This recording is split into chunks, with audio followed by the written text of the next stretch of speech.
Hello, and welcome.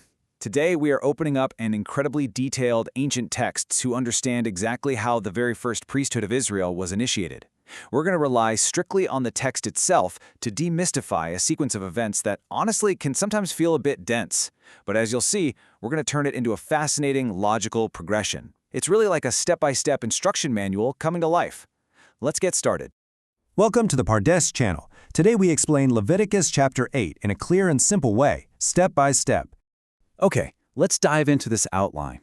We're going to systematically cover the Ordination Begins, washing and clothing priests, anointing the tabernacle, the 3 sacrifices, some practical life lessons, and we'll wrap it all up with a chapter 8 summary. Section 1. The Ordination Begins. Just to quickly establish where we are, the Lord has just commanded Moses to officially initiate the priesthood. Right off the bat, we need to understand the setup. The Lord has just finished giving Moses all these detailed laws about sacrifices, and now it is time to put those laws into action. The chapter opens with Moses faithfully executing God's first instruction. He gathers Aaron and his sons, they're the ones actually being ordained. He brings out the specific priestly garments, the special anointing oil, 3 living animals, a bull and 2 rams, and a basket containing bread without yeast. And Moses literally gathers the entire assembly at the entrance to the tent of meeting. This is absolutely crucial. Moses tells everyone gathered there, this is what the Lord has commanded to be done. He sets the stage perfectly. He's showing that every single action he's about to take comes directly from divine instruction. He's not just making this up as he goes. Section 2. Washing and clothing priests.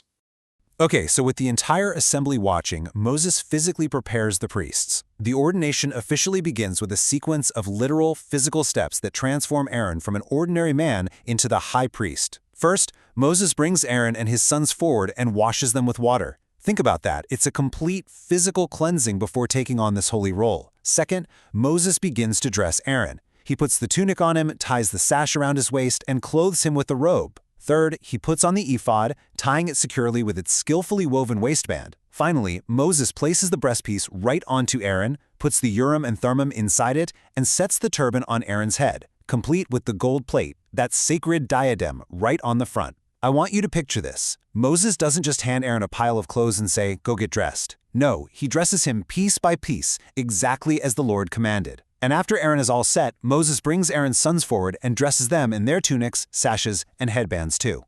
Now you might be wondering, what exactly was Moses putting on Aaron here? Let's clarify these ancient Hebrew words using just their literal, plain meaning so we can easily visualize it. The ephod was essentially a skillfully woven outer garment and waistband that went over the robe to secure the whole outfit. And the Urim and Thummim? Those were specific, sacred items that Moses physically placed inside the fold, or the pouch, of the high priest's breastpiece. The text doesn't actually dwell on any deep, hidden symbolism here. It focuses on the plain, physical reality of Moses properly equipping Aaron with the required uniform for his new sacred duties. Section 3. Anointing the tabernacle. So now that the priests are washed and dressed, Moses shifts his attention from the clothing over to the anointing oil. This oil is used to consecrate, which simply means to set apart as holy, both the physical space where they're going to work and the high priest himself. But notice the specific order of operations here. It's really interesting. Moses doesn't start with Aaron. First, he takes the anointing oil and anoints the tabernacle and literally everything inside it. He takes special care with the altar, sprinkling oil on it exactly 7 times. He anoints all of its utensils and the basin with its stand. He is physically marking these inanimate objects as separated for holy use. Only after the workspace is completely consecrated does Moses turn back to the high priest. He takes the anointing oil and physically pours it over Aaron's head to consecrate him. The environment is prepared first, you see, and then the man is prepared to work within it. Section 4. The 3 sacrifices. All right, the men are washed, they're dressed, and they're anointed. The space is consecrated. We now enter what is the most dense procedural sequence of the entire chapter. Moses has to officiate 3 distinct animal offerings, and this brilliantly illustrates the differences between these sacrifices exactly as they are written in the text. First is the bull. This was a sin offering. Aaron and his sons laid their hands on its head. Moses slaughtered it, took the blood with his finger, and put it on the horns of the altar to purify it, pouring the rest at the base. The fat and kidneys were burned on the altar, but the rest of the bull was actually burned outside the camp. Second, we have ram number 1. This was a burnt offering. Again, hands were laid on its head. Moses slaughtered it, but this time he sprinkled the blood against all sides of the altar. He washed the inner parts, and the entire ram was burned on the altar as a pleasing aroma. Third, we have ram number 2, and this is the specific ram of ordination. After the priests laid their hands on it and it was slaughtered, Moses did something entirely different with its blood. Let's look really closely at what Moses did with the blood of that second ram, the ordination ram. Moses took some of its blood and applied it directly to Aaron's body. Specifically, he put it on the lobe of Aaron's right ear, on the thumb of his right hand, and on the big toe of his right foot. He then brought Aaron's sons forward and did the exact same thing to them. Right ear, right thumb, right big toe. The rest of the blood was sprinkled against the altar. The text is describing a literal, physical thoroughness here.